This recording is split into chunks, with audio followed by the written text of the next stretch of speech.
Today's subject of the live is going to be the tune called Smile. This is a very fun tune. We're going to have a good time.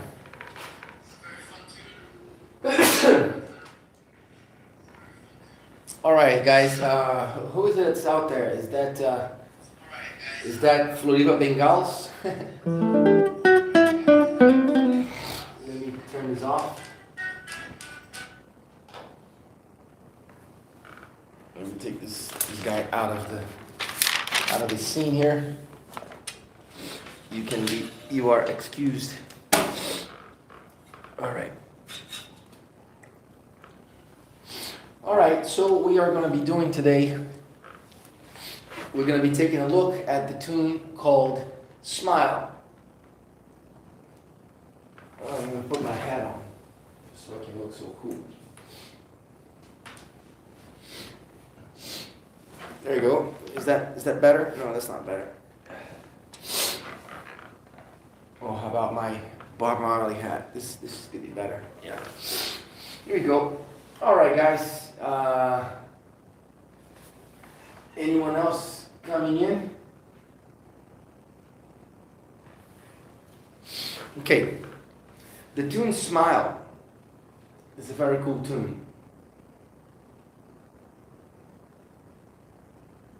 So I'm going to play it.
Guys, this tune is called Smile, and it is a tune by Charlie Chaplin. And I just took a chord melody solo on it, and it's kind of an easy tune, and it's very worth learning because you can always play this tune on a variety of occasions around the world, and people are going to know it. This is a world famous tune. I remember when I was in New York, one of the last nights that I was hanging out there, I walked into the Fat Cat Club, and Bernstein So Peter Bernstein was playing this very tune. And that's when I realized I should learn it. So it starts with the F major chord, and the line goes from a tonic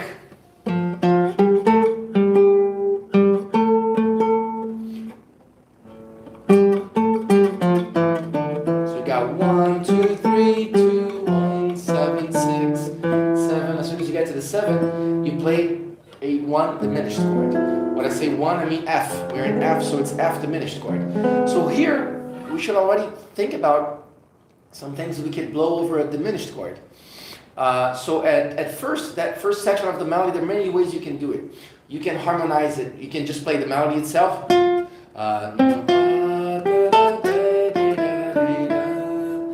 Or you can harmonize it. The first thing that comes to mind is in sixes.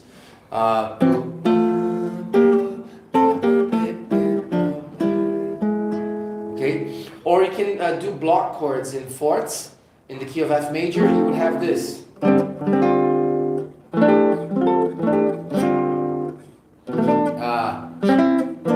Sorry.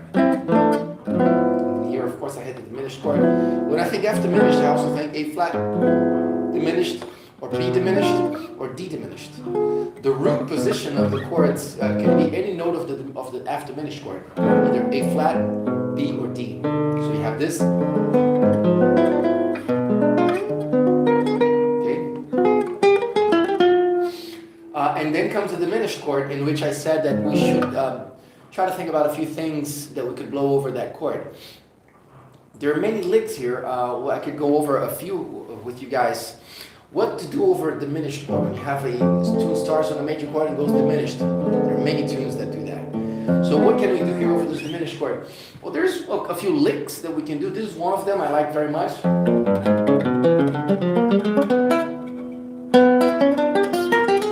So this is a sequence that's moving up in tritone. A tritone is a augmented fourth. So the sequence is this. You play the root, respond with a perfect fourth, and then play a second and a minor third, and respond with another fourth. That's it. So you have a 5-note sequence. 1, 2, 3, 4, 5. That's one of the reasons why the lick turns out interesting, is because when you play a sequence of 5 notes, it tends to spin around in the rhythm, right? So you got this.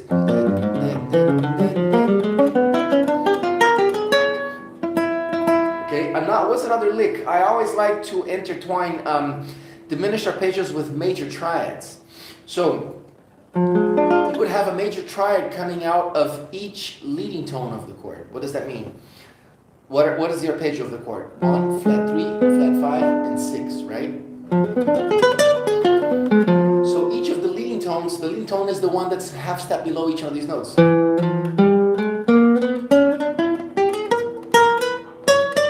On top of each of those notes, you can play a major triad, like such.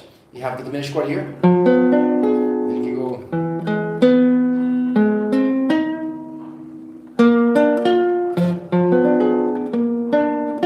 Yeah, that's it. But the way I like seeing it is I like to distribute it here. I just think about the major chords right here. From the leading tones, right? So I like to hold the root and play just the triad. I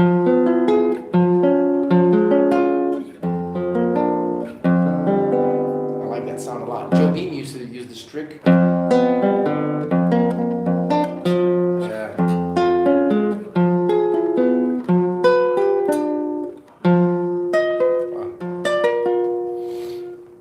All right. Another lick that I like to do, a couple linear licks from well, if you don't like the word lick, you can use the word phrase. A couple linear phrases over the diminished chord is outlining each of the chord tones like this.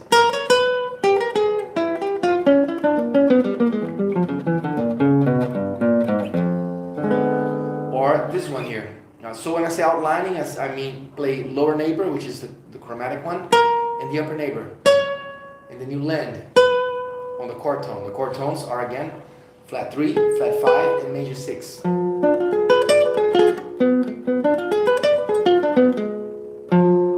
Okay, so you do this.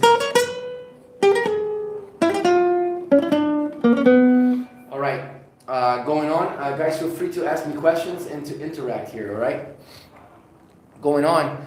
Back to the tune.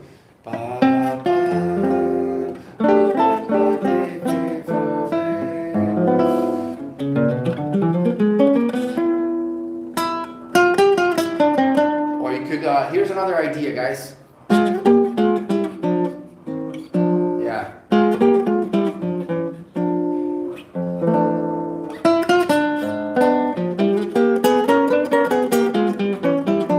What am I doing here? I'm harmonizing the entire diminished scale with a major 6 below. Why is that? A diminished scale is entirely, it inverts itself 3 times in minor thirds. So whatever you have, you can have that same thing mirroring a minor third above or below. In a minor third and a major 6 are the same note. Major 6 down is the same as a minor third up. You end up on the same note. So if you decide to play this scale, you can harmonize it in minor thirds or major 6s. Like this. After diminished, here's the scale. Here's the scale.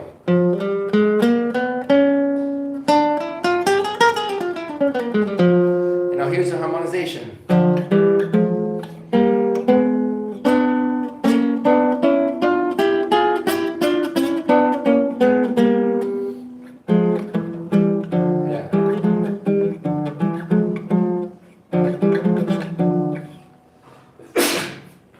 Excuse me. So that's in minor thirds, and now in major 6s.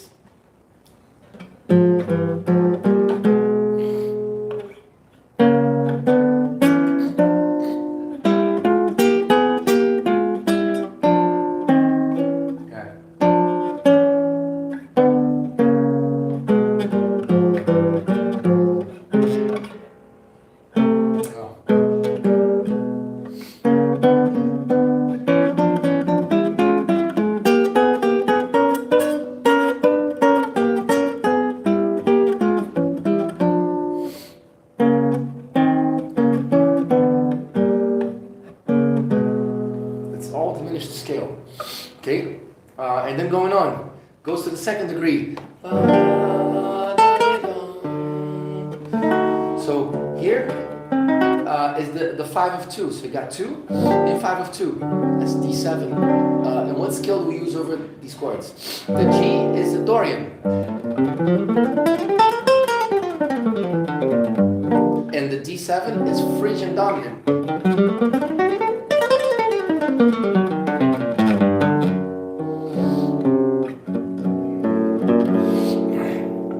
So the harmonization could be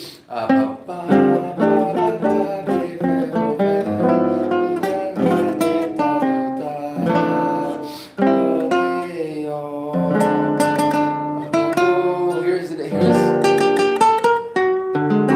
then now the memory's on the minor third. You can harmonize it like this or like this. Or you could get fancy, you know, and keep the upper note still, and then harmonize with moving notes underneath, like this. Yeah.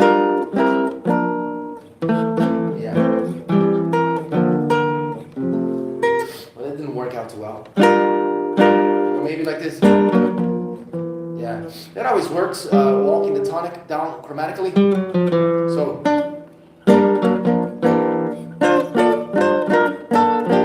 What's this? This is just harmonizing in G minor for these notes here. 4, 5, 4, 3. How would I do this? Well, I always use this chord when I'm on the 3rd. That's the shape. Then I go, and then here, I use this voicing, which gives me the 3rd, 7th, 9th, and 5th. So, and then you got the 4th degree minor.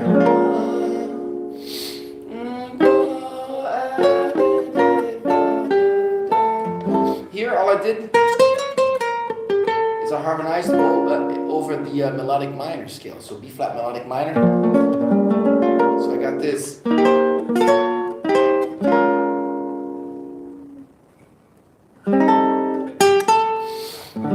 3rd degree A minor, and then 6, 2, 5. 6. This note is the sharp 5 of D. So I got this. Here, if you want to use the dominant chord, you can do that.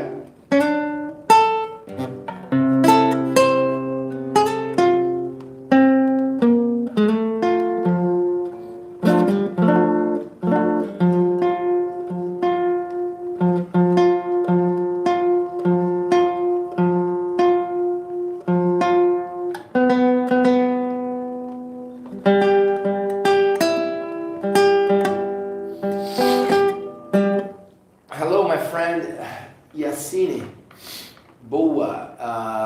Well, today I'm not gonna do Soleá. Today I am doing Smile, jazz standard from Charlie Chaplin. So I have to stick with the idea here, otherwise this thing goes loose. But thank you for being here. So then, I guess I'm gonna play the tune again. It's much more fun for you guys who are watching. Okay. So here it is. I'm gonna play it in an improvised way, only using the thumb. Today I'm only using techniques for thumb playing. So here I go. 1, 2. Well, I'm not gonna do it in tempo.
Yeah, well, all you guys are leaving.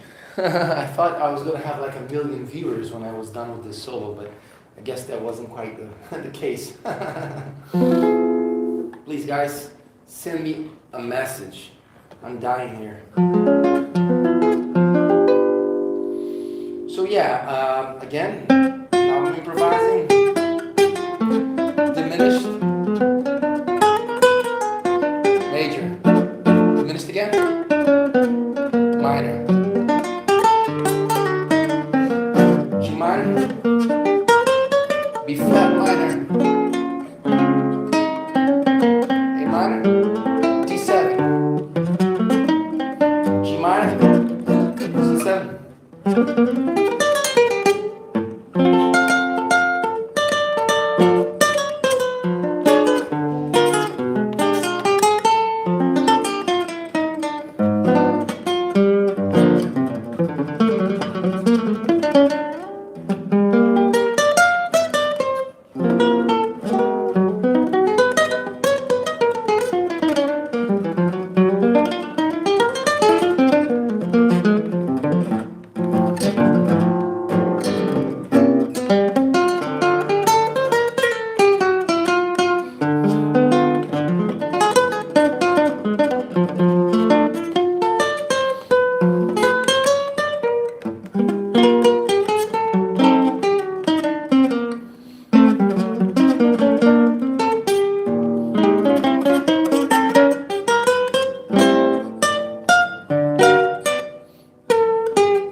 So here. I've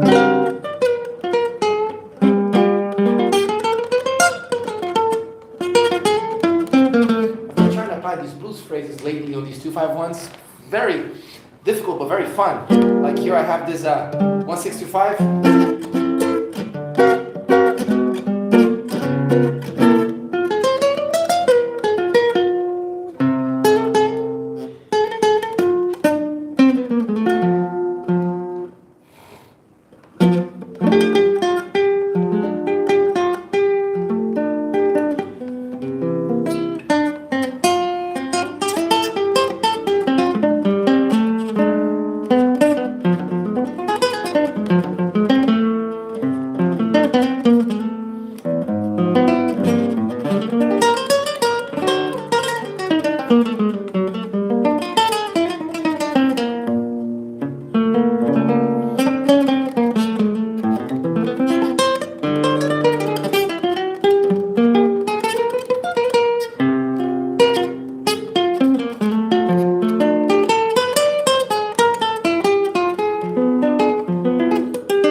Davi. Well, finally somebody expressed themselves. Hey, Davi, what's up? Yeah, of course it can be adapted to gypsy jazz. Yeah, all you gotta do is just throw la pomp in there. Boom, ba, boom, ba. That rhythm they do, and it should sound just fine. I'm trying to go for more of a open-ended, like a rubato type of feel here. But yeah, you could do that in gypsy jazz, for sure. In fact, I should have maybe tried to find the backing track of this. There probably is a backing track in sort of a gypsy jazz or a swing feel on this tune. I'm trying to go for more of a non-gypsy jazz situation this time. Well, all you gotta do is just go.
which is this. You do a diminished triad and then a fourth up like this. Then.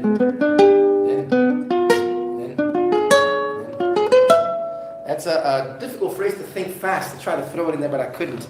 So it means that I need to practice it. And the reason why this works is because you do a diminished triad, and then when you add a fourth up, you end up on a color tone, which is always the leading tone of something. In this case, the major 7 is a diminished color, and it goes as the leading tone of the tonic. Like I said before at the beginning of the lesson, every note in the diminished arpeggio has a leading tone. That means a chromatic one, half step below itself. So the phrase there would have been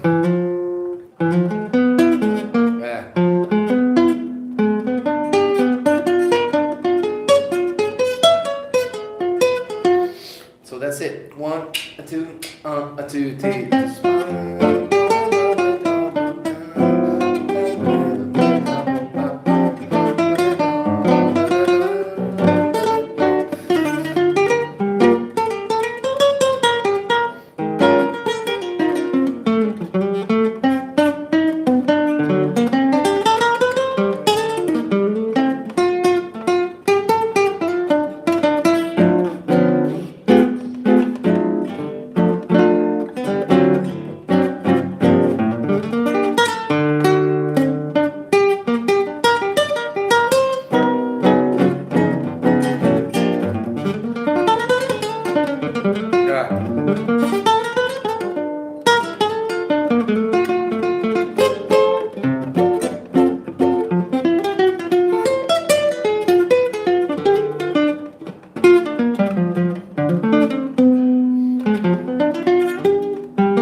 Just a second, guys.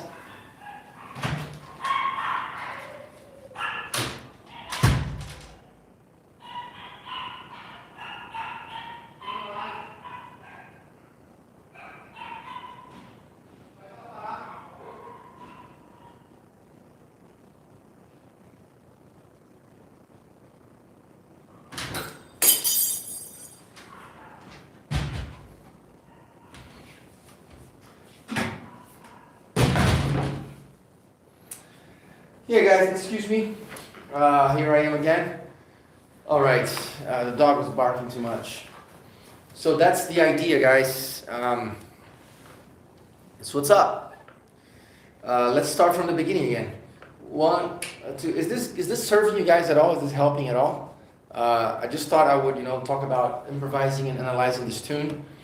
At the very end of it, though, I didn't say anything about that. But at the very end, you got this 2-5 moved up a half step up. Because here's the second half of the tune.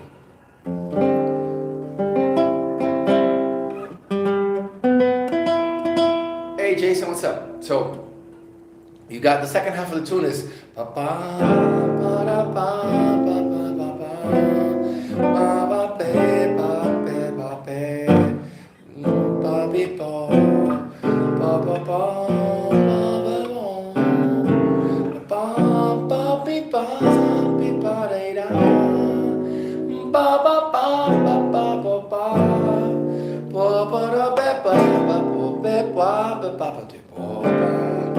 So you got that.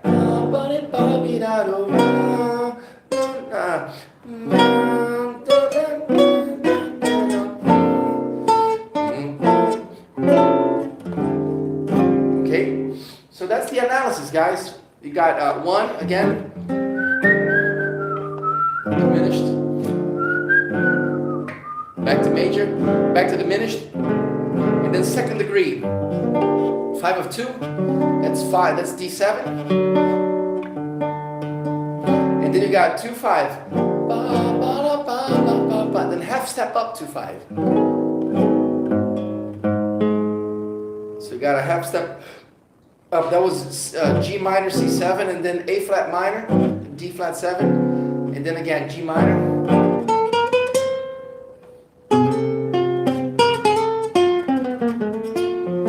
And then the G minor, C7 to F.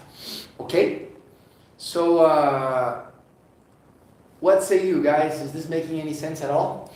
And then we solo over it. 1, 2, 1, 2, 3. 1, 2, 1, 2, 3.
Check this.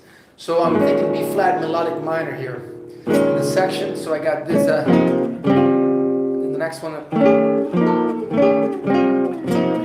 this is what I meant to play. Right at the section here. Here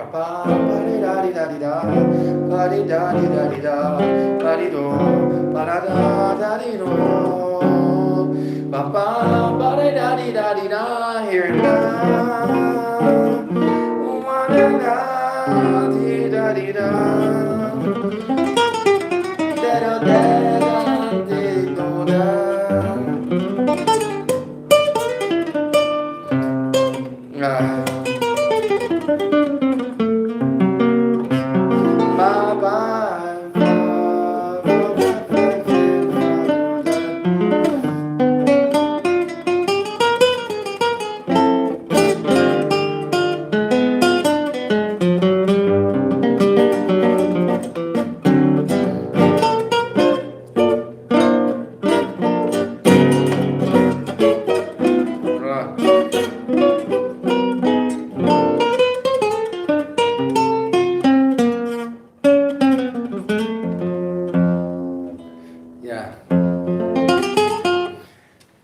can this be done using fingers too? My thumb work kind of sucks. Yeah, what's been going on, man, is I've hurt my 2 fingernails very badly. I jammed a plastic sheet in between the nail and the flesh, and then I'm getting them medically treated, which means that they got filed very, very short to get rid of this fiber that formed underneath the nail, which raised my nail, and it made it impossible for me to play. And then I'm applying these vitamins and just getting this treatment. It's going to take about 2.5 months or so maybe to get them back to where they were. So I've been just developing the heck out of my thumb because I got gigs to play. I'm playing, starting slowly to pick up gigs again during still the pandemics. But so I'm just using my thumb because I see some players out there. There are some players that do really, really good, cool stuff with their thumbs. So I thought to take a bad situation and turn it into something good, which is taking the time to develop my thumb work. So absolutely you can play using your fingers, of course. Yeah, my upstrokes also sound thin with the thumb. One thing that I'm not doing that I should be doing is I usually apply an acrylic sheet, acrylic cover over my nails to make them thicker and harder. And that does get your sound stronger, but I'm not doing it this time. I'm just playing with my bare nail, and actually it's pretty thin because it got filed on the surface. So worst situation possible. But what you can do also to explore your thumbnail is to try different angles and try to do just the upstroke. I found out that if I bend my hand this way, making the nail like that, if I bend my hand this way a little bit, I can get a better sound when going up. But I usually play like this to favor the downstroke. So the upstroke is a little thin, but if I want to thicken it, all I gotta do is move my hand this way and put a little more weight on it. See? That way I get a pretty decent sound for an upstroke. Thank you for saying my thumb work sounds awesome. It wasn't from any desire or plan. It's just that I had no choice but to use my thumb in order to keep working, so I can still, feed my children. So I'm just playing the way I can, because I could not, turn down work. So yeah. So let's go back to the tune here.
about that, guys. Woo.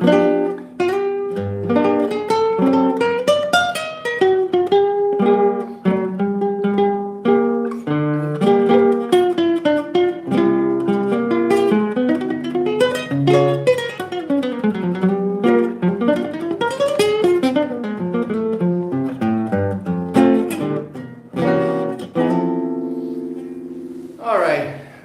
So yeah, that always sounds really, really good. Thank you, man. Thank you so much, man. Yeah, if you notice, I haven't been playing with my fingernails for about 2 months now. I'm starting making posts just with my thumb. But then again, who knows? You got these guys like Tony Puzzai and George Benson and some dudes, Wes Montgomery, of course, who do amazing things just using their thumbs. Amazing things. So I thought to use this time as a way to develop something that was sort of underdeveloped before, so that whenever I come back with my fingers playing again, then I'm going to have this double-edged knife, where I can use my thumb and do cool things, and then I can use my fingers again and do the same old stuff. The thumb seems to be, in a way, depending on the situation of the phrase, actually more fluent.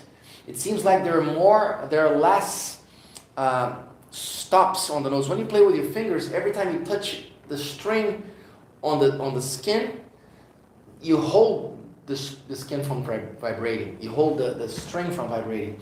And that doesn't happen with thumb. When you play with thumb, it seems like you use more nail than flesh.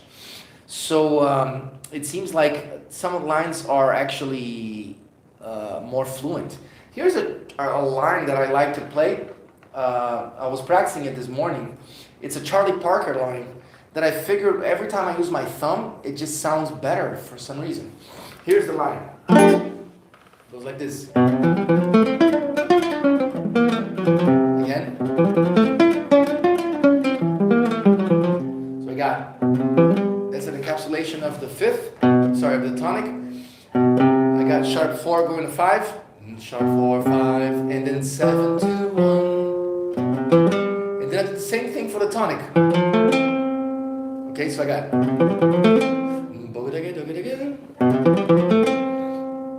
When I get here, I go for the 7 and encapsulate the 6th actually as if it was a chord tone. Like that.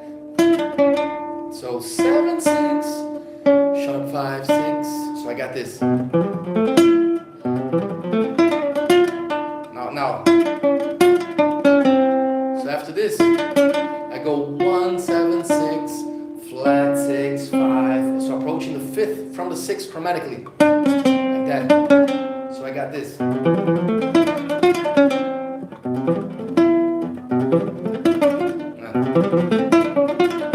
Yeah. This to me, doing this is not too difficult, not too easy. Doing the slide with finger 1, so it's something I have to work a lot until I get a strong sound. And then after I get here, I do what I call a 3-point encapsulation to the 3rd. What's a 3-point encapsulation? The same thing as this. So when you play a full triad of notes around your chord tone, and the way you find to place it is like this. If my target tone, my chord tone is the 3rd that I'm targeting, I'm going to start this phrase a 4th below. So 4th below the 3rd is the 7th. Once I find that note, the 7th, then I just stack thirds up on it within the scale. So I have this, and then I resolve to that note. So the 3-point encapsulation is, that's all it is. So what's a 3-point encapsulation if I'm going for the 5th? It is this. Or 3-point encapsulation towards the tonic and towards the 3rd. Towards the 5th, tonic, 3rd, 5th. Or. So this is the phrase. And then that's all it is. And then you respond with the 5th. Here, this ending is the approach of the tonic. I start on the 2nd, go chromatically down, and then leading tone, and finally resolve. So, All this counts for just this. Ba-da-da-dum. So I have. Don't do it a little faster.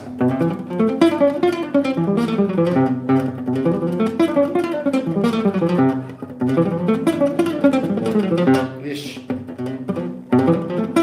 It's hard. Yeah. That's the phrase.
No.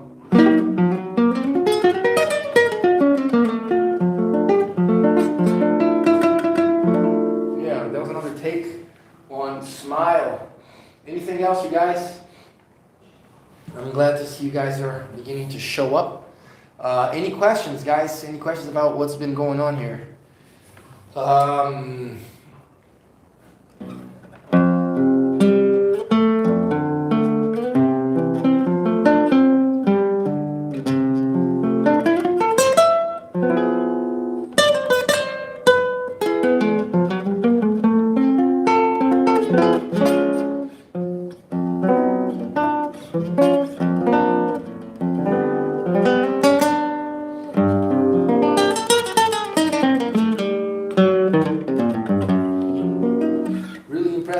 Tips on how to expand repertoire voicings. I always go back to same voicings. Well, brother, what I've been doing just this week actually was looking for different voicings. You just pick up the guitar, choose one chord, just choose one chord, and try to build a repertoire of voicings. Like over G minor, for example. First, there's your basic voicings, your like Joe Pass type of voicings, in which you simply hold the chord and move the top note, right?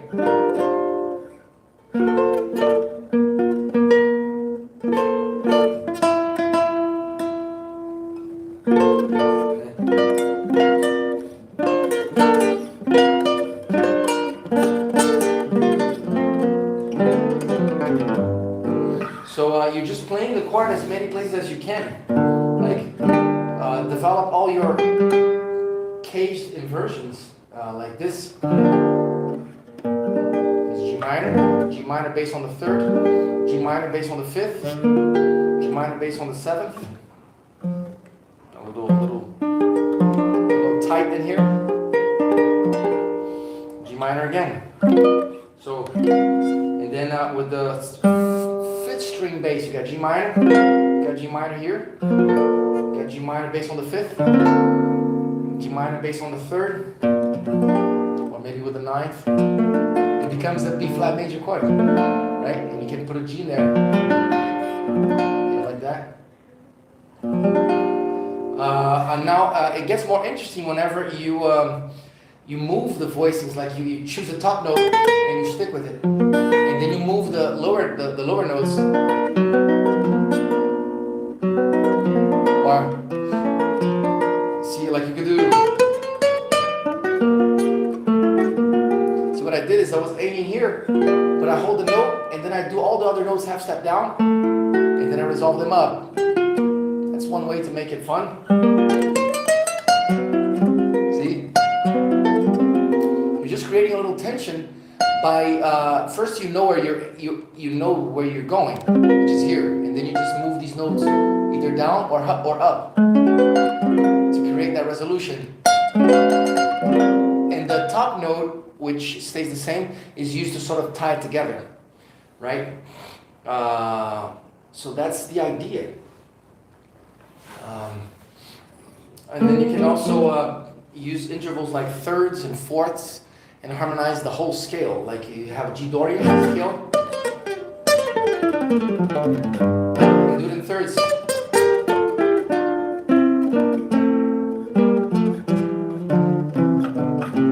Sorry. Or in fourths.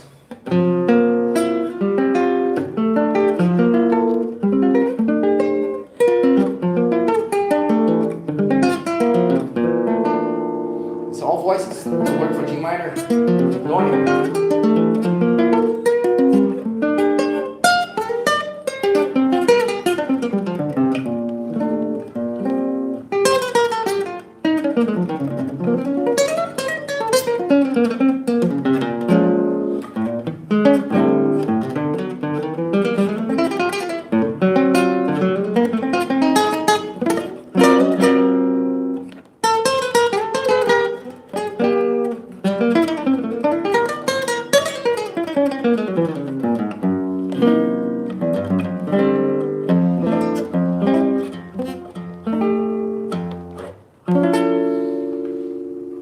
Guys, we have coming to an end here.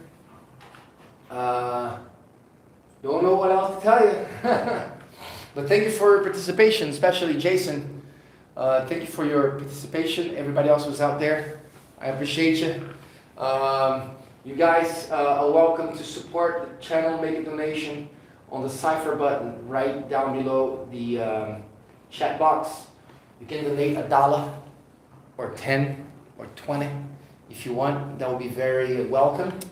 And I'll be playing this tune just one last time. I think I'm going to record this tune, but I'm going to record it truly improvised. Usually when I make recordings for YouTube, I kind of check what I'm doing before. But I want to start, I would like to, thank you, really appreciate you answering questions. No problem, Jason. Absolutely, you're welcome, brother. What I was saying is I want to be able to record improvising and just accept whatever comes out, you know. But of course that does take a high level of playing, which I would like to achieve. But I would like to maybe record this tune for the channel and make a truly improvised version of it, and just whatever happens, happens, you know. But of course that takes a great deal of philosophical or personal or mental development to accept flaws and take chances. Yeah, guys. I appreciate you all being here. And here we go again.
Yeah, guys, thank you for being here once again. I'm gonna have to go now, but every Friday at the same time, today, right now I have 4 o'clock here, so 3 o'clock Brazil time, which was 1 hour ago. Every Friday I'm gonna be here with you guys. It used to be 4 o'clock, the live, but it's been changed for 1 hour before because I have a commitment afterwards.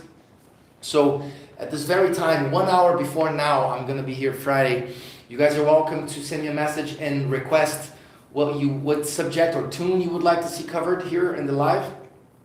I can cover any jazz standard of your choice and analyze and look at possibilities of chord, melody, and improvisation.